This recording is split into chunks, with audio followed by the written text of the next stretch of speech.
Welcome to the Friends of FEADies podcast, brought to you by Feed Canada, our funding partner, ISED, and founding partner, the Saskatchewan Food Centre. This show is all about celebrating the incredible journeys of female entrepreneurs in the agri-food and food manufacturing sector. We're here to dish out the secrets of success and serve up a side of inspiration along the way. We are the Feed program where dreams are made, businesses are born, and the agri-food world is your oyster. Let's dine together. Hi, Chef Jenni. I want to thank you so much for joining me today on the Friends of FEADies podcast. We've got to work together a few different ways with my work with Feed, and I'm so excited for everyone to kind of get to know you and hear a bit about your story and your businesses. Can you tell us a little bit about your background and who you are? Well, my name is Jenni Lessard. I live now in Lumsden in the Qu'Appelle Valley, so Treaty 4 territory and homeland of the Métis. I'm a citizen of the Métis Nation. I was born in Prince Albert, and then as a baby moved to Besnard Lake, where we lived for 5 years. And then I grew up after that north of La Ronge, Saskatchewan. And I've always loved food. I've always loved food that comes from the land. And my ears were always open and my mouth was always open to taste things and learn about ingredients. And then when I was 14, I started my first business with a couple of friends at the La Ronge airport. We called it Flight Delight. It was a little burger and chips and snack truck. So after that, my commercial cooking career was started, and I've been going ever since, with a few breaks to have children and pursue other interests. But for the most part, I've been cooking commercially since the age of 14. 14. Yeah, that's so crazy. But I mean, clearly you found out young what you love to do. Do you want to tell us a little bit more about some of the other ways that your career has kind of pivoted throughout food? I think it is just a really interesting progression that you've made through the food industry. Well, it's kind of a long story. Stop me if you get bored. We've got about 45 minutes, so. Okay. So I moved to Jasper, Alberta when I was in grade 12, did my last year of high school there. My mom had moved there.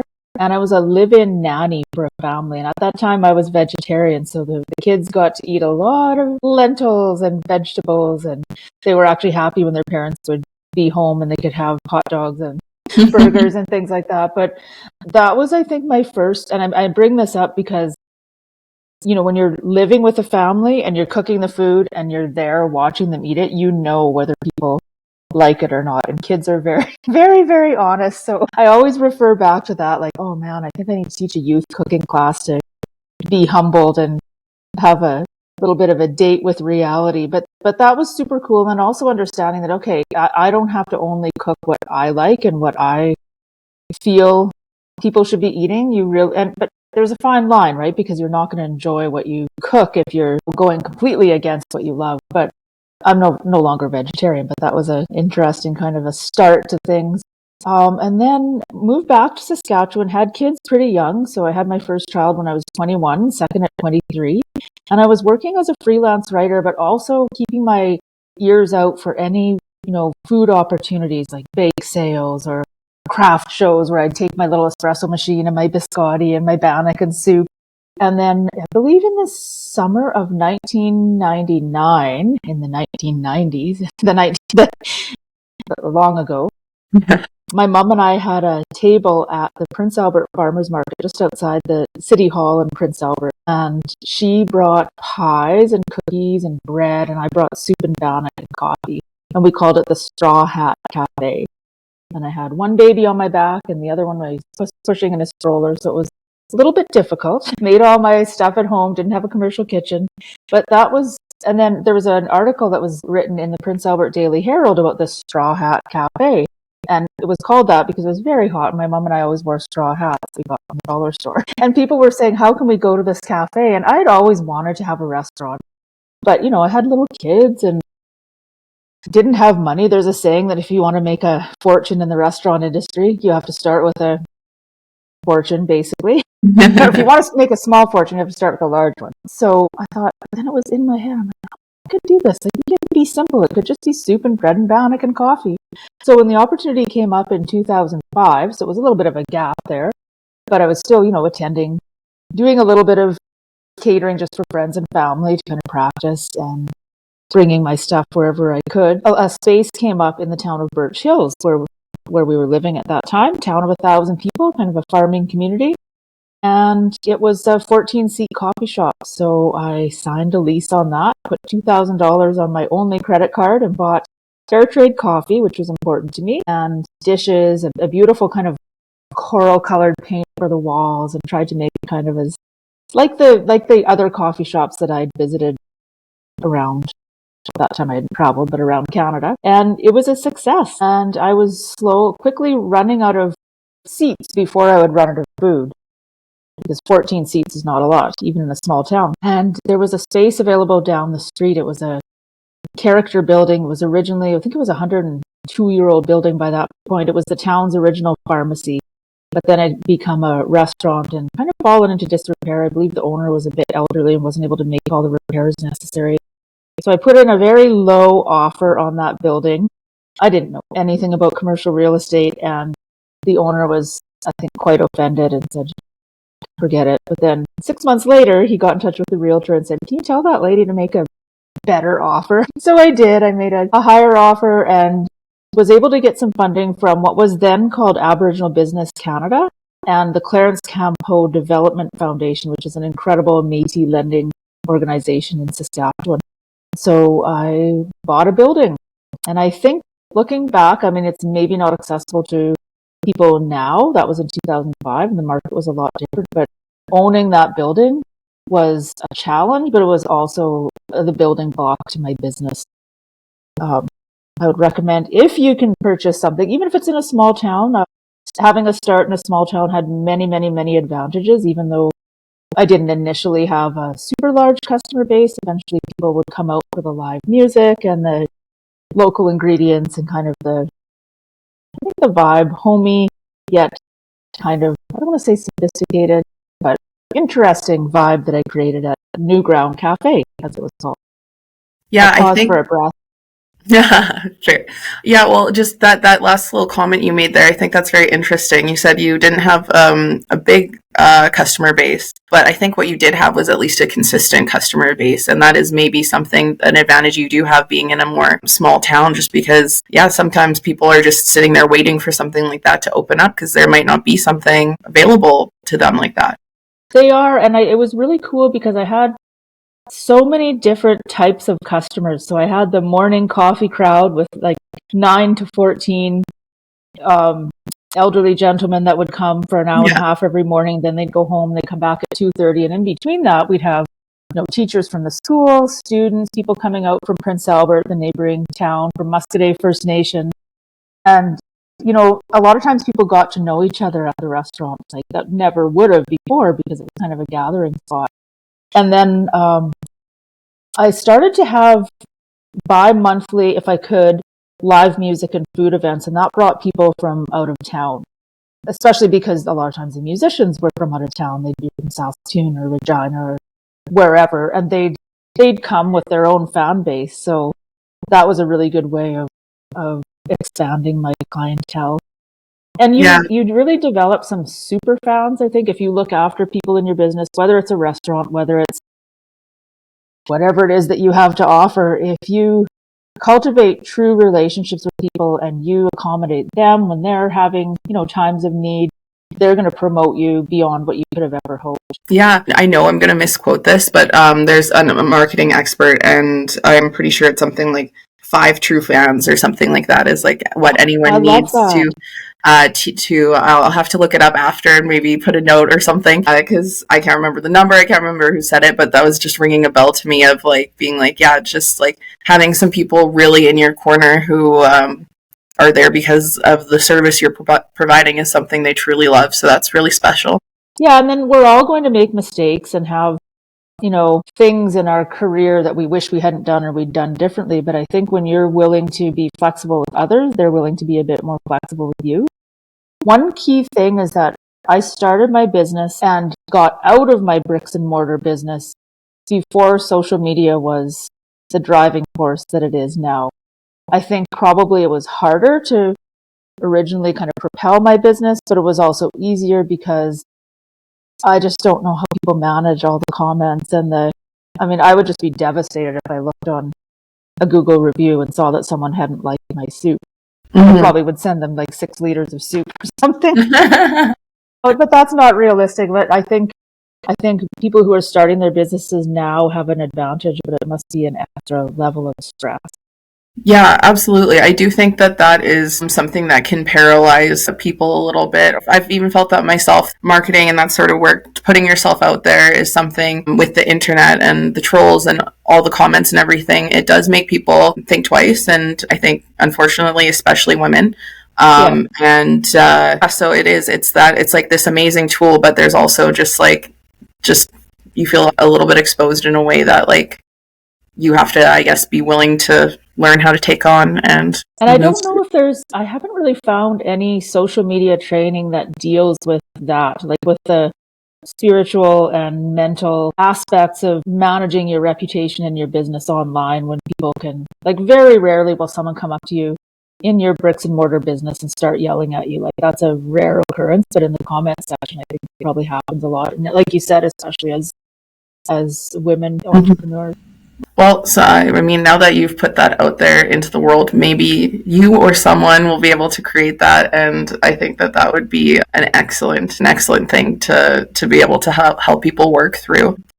You've kind of moved along your career path, and I think you're a little bit more consulting and that sort of thing now. Do you want to just like tell us a little bit about that? I'll continue the thread of New Ground Cafe. So in 2012, actually in 2011, I made a deal to sell my restaurant business to just the building, not the business, to a fellow in town that was opening what would have kind of been like a competition. So I actually had a dream where I had approached this fellow and he was wearing a red shirt. And I said, hey, why don't you just buy my building and then I'll be out of the picture and you already have a kitchen there. And the next day I saw him and he was wearing the same red shirt that I had seen in my dream. So I was like, okay, I'm going to approach him with this crazy idea. And we came up with an agreement within a week, I think. And so that was in August 2011. And I wanted a long kind of transition period because I had gift certificates that I wanted to honor and I had, weddings, books, and things that I wanted to do. And plus it would involve a move for me from this small town to Saskatoon. And so I sold my building in April 2012 and moved to Saskatoon and just absolutely hit the ground running with catering. So I went from having a restaurant that did a small amount of catering to having a catering business. And I just kind of went, because I had a client base from kind of all over Saskatoon and north, I did a lot of catering off-site and far away from Saskatoon. And then I was also the chef in residence for 3 years at the Saskatoon Farmers Market. And I had a cafeteria at Concentra Financial on 3rd Avenue in Saskatoon, where I ran their cafeteria 5 days a week and then catered on the weekends and evenings. So it was 8 years of working about 100-hour weeks. Wow. Yes. But I want to go back. And the reason I think I had to do that was I was in a new territory with my business. I had moved. I had to kind of prove myself. I was taking probably jobs that didn't really align with my brand as much. But I didn't do a business plan for my catering business. And I had done a business plan for my restaurant. Not when I initially opened the little 14-seater, but when I expanded, I required a business plan to get my funding. And I always say, it's like just getting in the car with no GPS, no map, and just driving, hoping you end up somewhere. And I don't know about you, but I'm not very good at that. So I encourage everyone to do a business plan, even if it's just a template that you got from the internet. Even better if you can work with a business consultant, but it is your roadmap. And I'm not going to say I didn't succeed. I think I worked a lot harder and longer and kind of spun my wheels more than I would have had to if I had made a solid plan. And then in 2019, I was hired as executive chef at Wanuskewin Heritage Park, which was very scary because I'm a self-trained food professional and I was going into a kitchen, leading a team, which I'd never done before. It was just me and people that I hired when I needed to. So that was a huge learning curve. And then there was a pandemic. So we actually closed down from March to September. When we reopened, I just thought, you know what? I think there was so much uncertainty. And physically, I'm 50 now. I was a little bit younger then, but I just wasn't, after that rest, like that little break, I wasn't ready to just put my body and my mind and my soul through the ringer that is commercial cooking. So I opened a culinary consulting business, and I didn't really even know what that was going to be, but I did it. So I started Inspired by Nature Culinary Consulting in January 2021. And I actually moved down to where I am now, to Lumsden. And my first client was the Saskatchewan Health Region, and I did Indigenous and local patient menus for the Jim Pattison Children's Hospital, and was able to test them out of my kitchen because it wasn't for the public. So all my recipe development can be done in my home kitchen. So that was kind of my sign that, okay, there is a market for this. And now I'm probably more hands-on than I should be as a consultant, because I do a lot of training with kitchen teams, but my clients include tourism organizations, eco lodges, canoe companies, schools, businesses. It's interesting. And some of it is in-person work where I'm actually going up and helping deliver events with their teams, and some of it is online and just recipe development, and I send them the recipes. Yeah, that's so great. But there's room for more of us. If any of you want to do this, just talk to me. And I'm sure people aren't just looking for general recipes. They kind of want what I have to offer, but they probably also want and then there are other people operating in the field, not a whole lot of us, but we are here. Yeah. Well, and it's that thing of trying to, if someone is trying to get into that kind of consulting area, it's like, what is your spin that you can put on, as opposed to, there's a reason they hire Chef Jenni versus, whatever in expertise people can bring to it and stuff. So yeah, I totally agree. There's always room, there's always work. And yeah, kind of trying to have that mindset of not scarcity, but being there's room for everyone and encouraging others. I think that's so great. Yeah, and I've been very lucky to have had a lot of mentors and people who encourage me, and like you said, the 5 true fans. So I really try to be that for other people, and I like to do the kind of the reverse gossip where you really talk someone up when they're not in the room. I love that. Reverse gossip. That's yeah, awesome. I like it. And if I really, really try, if there's something that I see that, I might want to criticize, I always take it to that person. Yeah. Because people have been kind enough to do that to me. I remember one time this is embarrassing, I'm just going to say it. I did a catering job and I was really stressed. There was a million reasons why, and some of them were the clients' reasons too, but it just looked and felt chaotic. And I had the organizer come to me after and say, we'd like to hire you next year, but we think you need to tighten up your systems because this is what we saw. And I was so grateful. First of all, they told me that feedback. I accepted the things that I knew were my responsibility. I shared with them the things that would have helped from my end, which what I do now is I'll actually post kind of what the contract is on no, I don't do catering anymore, but if I did for a while, where everyone knows that this guest has ordered for 50 people. So then in the room, if people are looking around, there's 150 people, there's no more food, I'm covered, right? Because it's right there. So, and they hired me back for the next year's event, and it went really, really well, and we worked together to make it work. Mm-hmm. Yeah, I mean, and it's so great being comfortable enough to share. It's not just the successes, but the road bumps and what you learned from it. Before we got on the call, we were talking just a little bit about being able to pivot throughout your career or in business. Yeah, I think when I look back I've done some veering side, I was a managed Saskmade marketplace for kind of off and on for about 2.5 years, which you might think, well, you're not cooking anymore, but it's still food. And there was a lot of sampling and demos and recipe development that was done there, and a lot of connecting with vendors. But I've rarely gone away from my true love and my true passion, which is food, since I was 14. I always get pulled back, but you don't always have to do the same thing in that realm. I'm also now starting to do a lot of writing, food writing for different organizations and websites. So I think being able to pivot and change what you do, but retaining and benefiting from all the experiences that you've had before. It's kind of like a big snowball, right? In the middle of it is how you started, and then all these layers of experience. And sometimes you have to shed some of the layers of the snowball because there's gravel in there. I have a list of, I don't know if you have notebooks, but I have stacks of notebooks. So this is just one. There's another one. I'm always surrounded by notebooks. And every year or so, I'll go back and just flip through and I'll see my to-do list and my goals. And one trend I've noticed over the last 6 years of notebooks is I'll always find a section that says, I love doing, and then it's a list. And then things that make me anxious, and then a list. And I was recently looking at what I had loved doing in 2018. And now I'm like, I hate doing that now. And those things that used to make me anxious are the things I love. So don't be afraid to go back too. Maybe you just weren't ready to do something or you didn't quite have the knowledge piece. Yeah. I still don't like making wraps. Fair. The jobs you don't accept are just as important as the jobs that you do accept. And not every client is right for you, and you're not right for every client. So several times I've been approached by someone for a job and I'll be like, oh, no, that's not a Jenni shaped job. I'm just going to say Rachel. I'm thinking of Rachel from Bound Express, who's so awesome.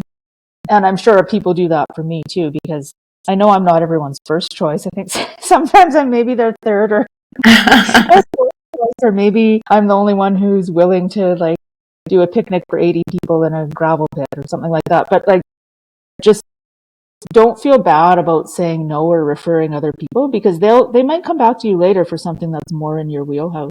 Yeah.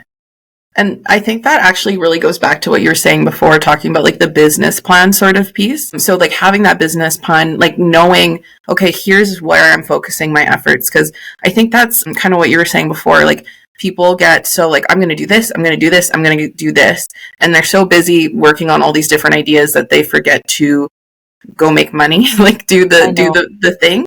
So yeah, I think that's such a good point, because I think it's just it helps you know which ones to say yes and no to a little bit more easily if you've kind of done some of that foundation work. And now I'm cut to the point where if it doesn't make my heart race when I open the email, I'm probably going to say no. Race in a good way. Mm-hmm. Because now I know I'm of course I want to do that. And a lot of times I'm not even thinking about the money. Just yesterday, I asked someone what their budget was. And then I said, I would probably do this for free, just so you know. And I'm my husband was upstairs in his office and he's like, so what did you do for free? I'm like, well, no, they had a budget, but I would have done it for free. So I think that's kind of a marker too. How excited does it make you? Yeah. And do you have capacity for it? Yes. But you don't always have capacity. Sometimes you build capacity by doing it, and you really have to stretch. The first time I catered a 200-person event, I was so scared. I was looking at people coming down the buffet and counting the chicken thighs. Yeah. So you can't wait until you're 100% ready, but you do need to know that you can deliver. Yeah, exactly. You might not be going to the 200-person catering gig right off the bat, but if you feel like you've done 100 well and you kind of know what you think you need to do, there's taking a leap of faith, but taking it, at the appropriate time with the right amount of information. Yeah. But the food scene in Saskatchewan, I've always found, has been very collaborative, whether it's between vendors, caterers, restaurants, tourism. I really have had very, very few negative experiences working with other people in this field. That's why organizations like Feed, I think it's just one more amazing tool that we have to connect. But I think we're really lucky. The environment here is pretty healthy. Yeah, absolutely. And just to the quality of what's available to us here. I think that we're just so used to it that we sometimes take it for granted, but we do have an amazing food scene here that we do.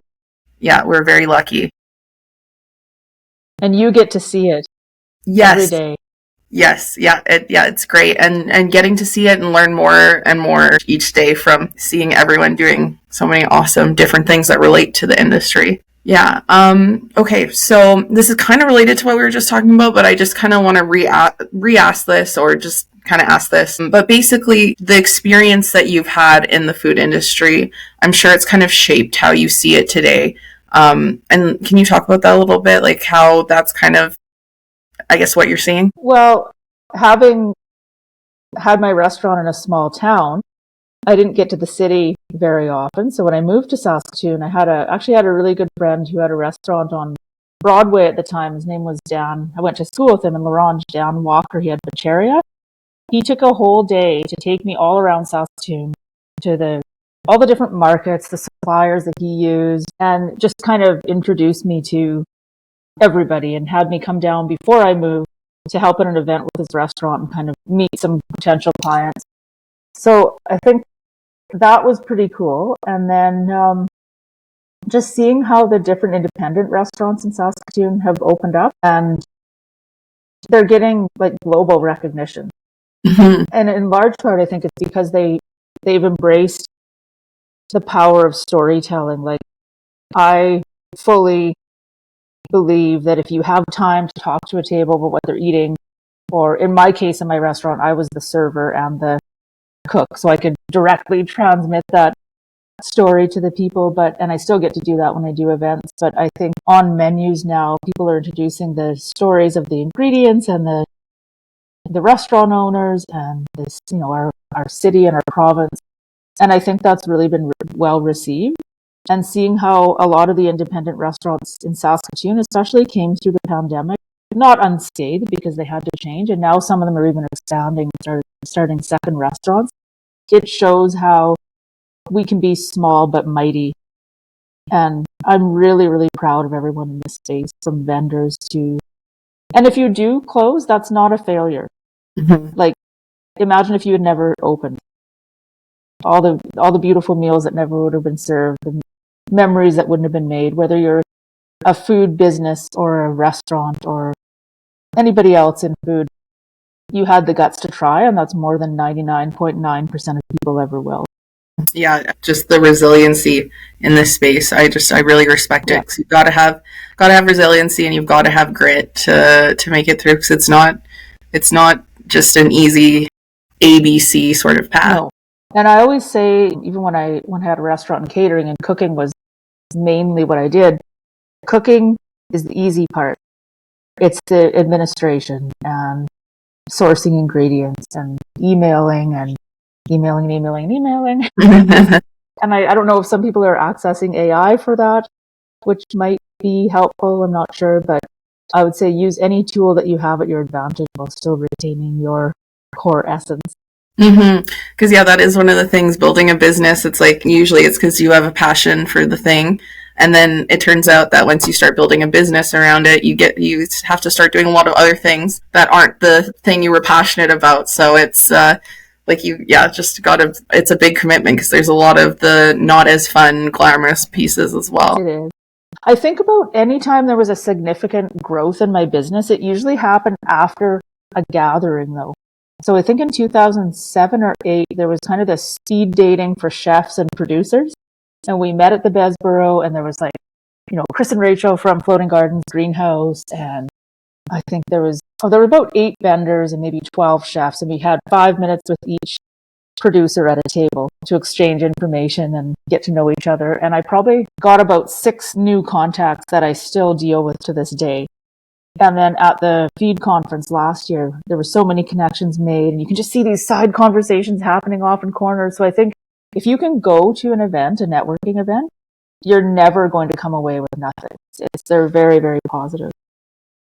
Yeah, and actually, thank you for mentioning. So that was our Miu Michuan Good Food Conference. And ideally, hopefully, knock on wood, fingers crossed, all that, if everything goes according to plan, we're going to be doing the second annual this year. So we will find out, but hope that's the plan, that's the dream. So do you mind telling everyone just a little bit more about that conference and kind of your experience speaking at that? Because you were actually the first speaker of the day to really kind of set the tone. So that was a really cool thing to see.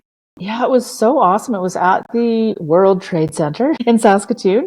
It was a one-day conference, and I find that people like to hear from not just one voice. So right now you and I are having a conversation. I'm probably talking a little bit more than you, but when I was asked to speak, I thought, okay, I'm not that exciting, but if I bring in some of the people that I'm working with right now, and people can actually see the project we're working on, it might spark something and hold people's attention for a full hour.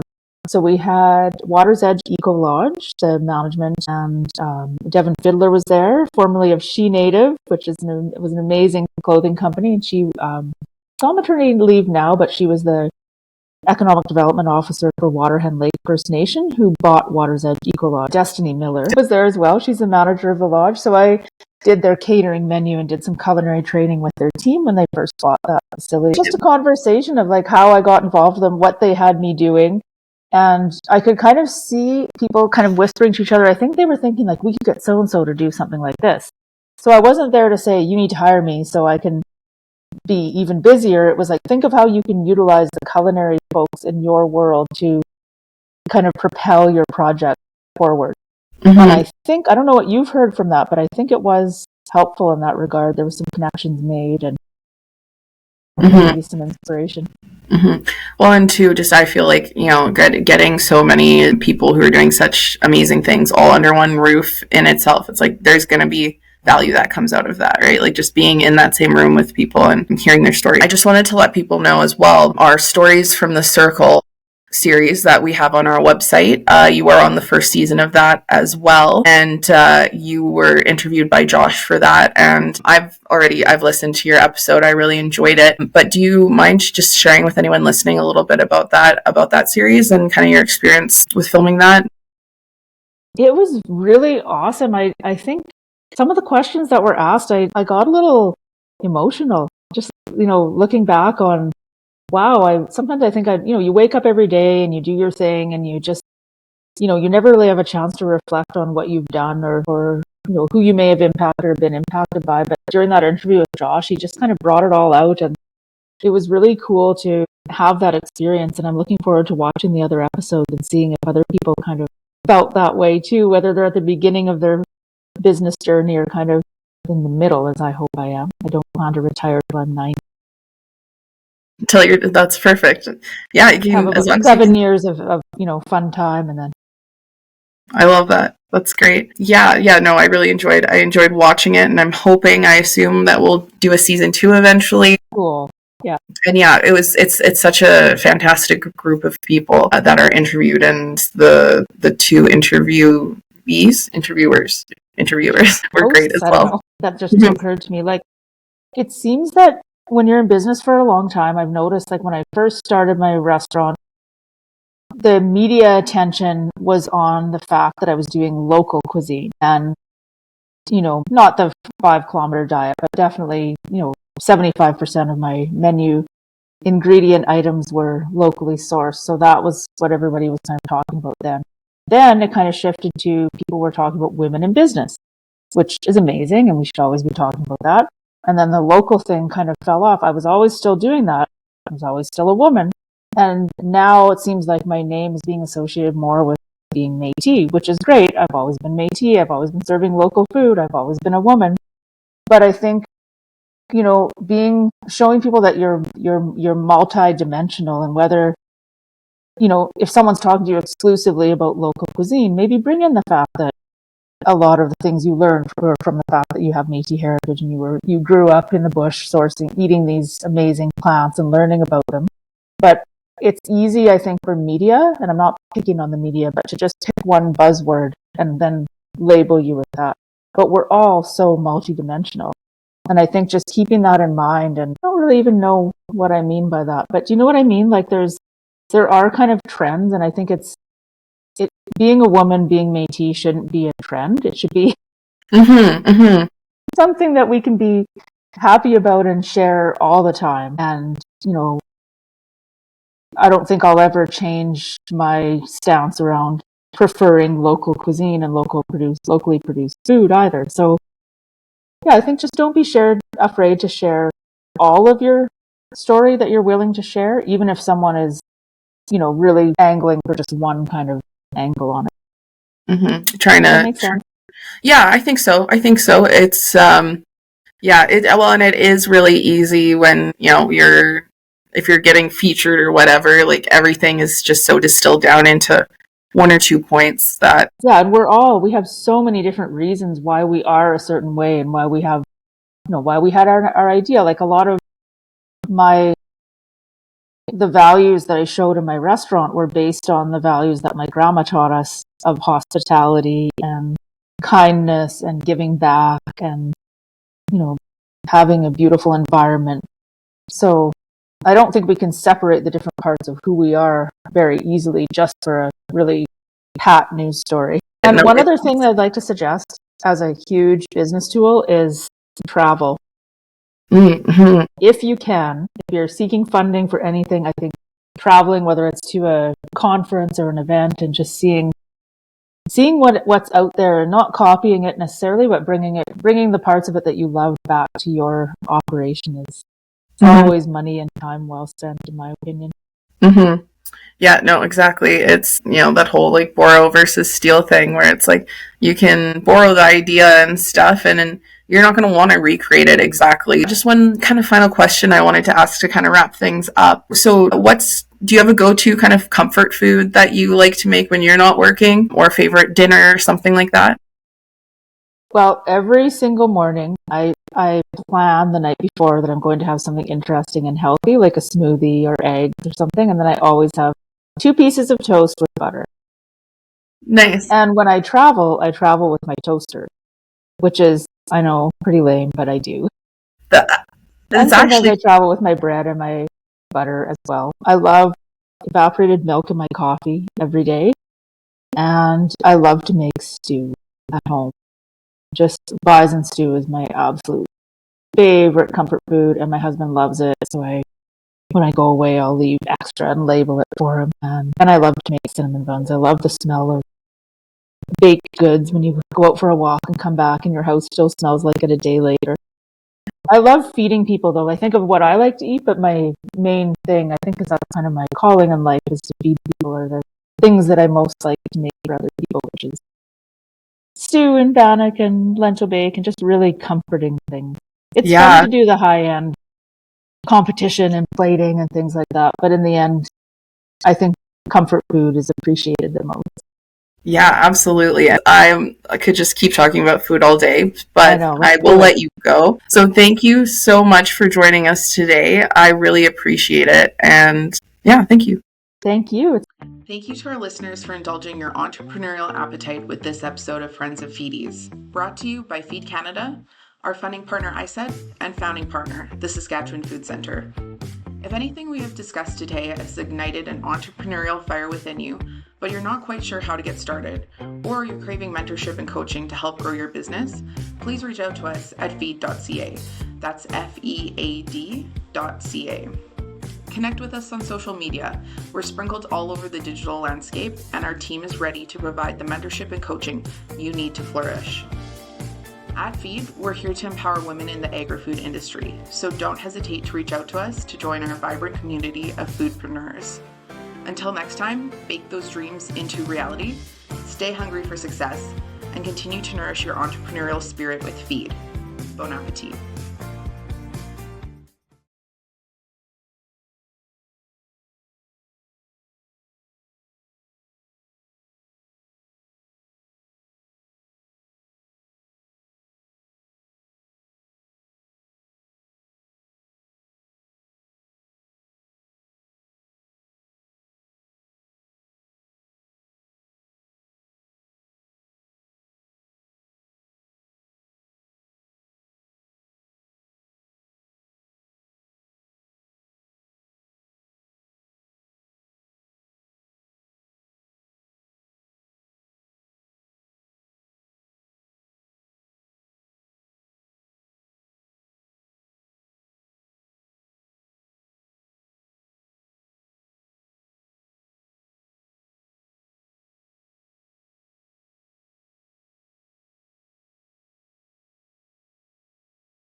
And one other thing that I'd like to suggest as a huge business tool is travel.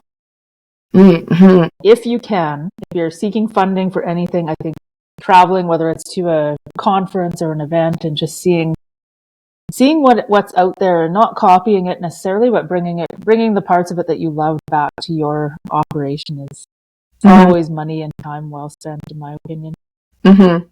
Yeah, no, exactly. It's, that whole like borrow versus steal thing, where it's like you can borrow the idea and stuff, and then you're not going to want to recreate it exactly. Just one kind of final question I wanted to ask to kind of wrap things up. So do you have a go-to kind of comfort food that you like to make when you're not working, or a favorite dinner or something like that? Well, every single morning I plan the night before that I'm going to have something interesting and healthy, like a smoothie or eggs or something, and then I always have 2 pieces of toast with butter. Nice. And when I travel with my toaster, which is, I know, pretty lame, but I do. And sometimes I travel with my bread and my butter as well. I love evaporated milk in my coffee every day, and I love to make stew at home. Just bison stew is my absolute favorite comfort food, and my husband loves it, so when I go away, I'll leave extra and label it for him. And I love to make cinnamon buns. I love the smell of baked goods when you go out for a walk and come back and your house still smells like it a day later. I love feeding people, though. I think of what I like to eat, but my main thing, I think, is that's kind of my calling in life, is to feed people, or the things that I most like to make for other people, which is stew and bannock and lentil bake and just really comforting things. It's fun to do the high-end competition and plating and things like that, but in the end, I think comfort food is appreciated the most.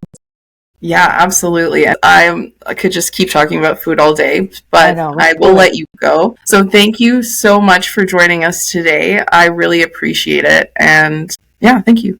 Thank you.